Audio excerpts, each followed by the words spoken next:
So now that we've talked about streams, we've talked about creation operations, we've talked about the concepts of terminal and intermediate operations, let's start zooming in on a couple of the really important intermediate operations, ones that you're going to use in pretty much any Java Stream program. And we're going to start with map and mapToInt.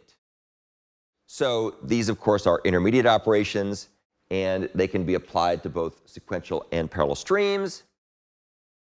And the thing to remember about streams is being a good sequential streams programmer makes you a better parallel streams programmer because it's more or less the same thing. Parallelization is treated as an optimization for the most part, which is good. So what it really means is you can get your program working as a sequential stream and then make one little minuscule change and boom, now it's running in parallel, which is very distinctly better than programming the old-fashioned way where you'd have to do a lot of that work by hand. We're going to continue to showcase our SimpleSearchStream program, and we're going to show how map gets applied in that context. Things to remember. Intermediate operations are lazy.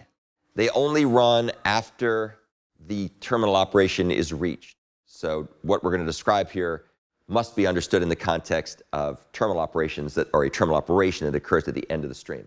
But we're going to focus primarily on map and mapToInt. Map and mapToInt are stateless, run-to-completion operations. So that means they don't need state in order to do their thing, and they just keep running unless an exception is thrown. So let's talk about the map operation. This is probably one of the most common operations in Java streams. So what it does is it applies a mapper function to every element in an input stream, and it returns an output stream that consists of the results of applying the mapper function. So a couple things to note. The number of elements in the output stream must match the number of elements of the input stream. I mentioned this for a couple reasons. First, it's important to know what its semantics are. And secondly, we're going to distinguish that from flat map and filter later because they have different behaviors. The mapper may throw an exception which could terminate map. We're not going to think about that too much here.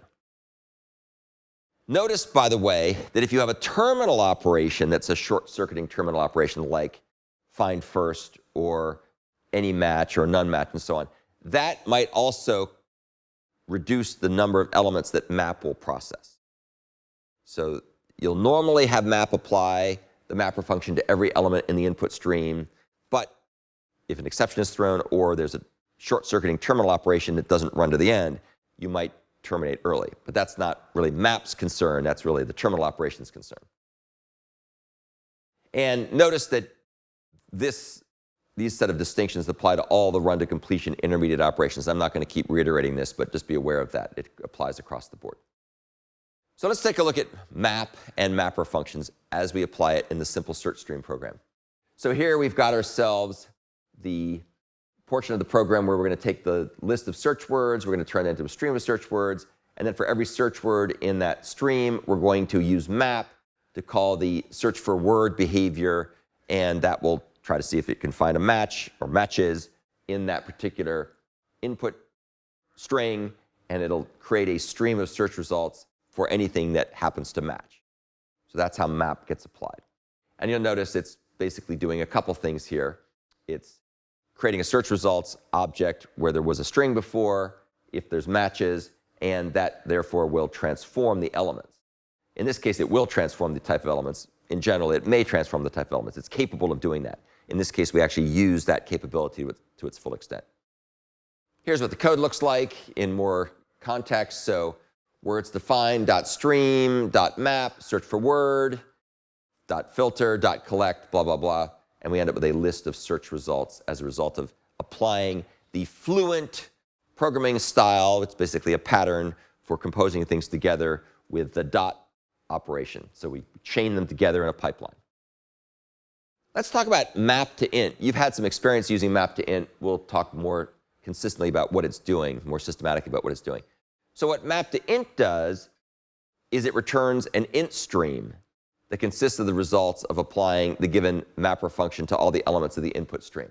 So remember, map returned a stream of reference types, like a stream of integers or a stream of search results or a stream of strings or whatever, whereas the mapToInt method returns an int stream. And an IntStream is essentially a specialization of a stream that works with int primitives. And we do this in order to be able to reduce or eliminate the overhead of boxing of types. So we use IntStream to avoid the overhead of auto boxing. As with mapToInt will have the same number of output elements as it has input elements, unless either an exception is thrown or we have a short-circuiting terminal operation, which let's assume we don't have in this case. Here's where we could apply mapToInt in the context of our SimpleStream program. So there's a method that we have which is going to be used in order to find various things in the results. It's going to transform the stream of results into a stream of primitive int indices. That's what this method is going to do. And it's going to take a list of results. These are basically indices where things occur. And it's going to go ahead and convert that into a stream. Then we're going to go ahead and take each of the elements in the stream and turn it into an int, as opposed to some kind of list object like a results object. And so now we're going to have a stream of int objects, and we're going to go ahead and find the maximum of these, whichever one is the highest. And if it turns out the stream is empty, we'll just give a 0 back. So this is going to find the maximum value where the max item occurs in the stream. You can see again how we can convert types. So we convert a stream of results into an IntStream. So that's a conversion operation. And this is what it looks like in the code, where we basically take in a list of search results. We convert that into a stream of search results, result objects. We convert that into an int stream of indices.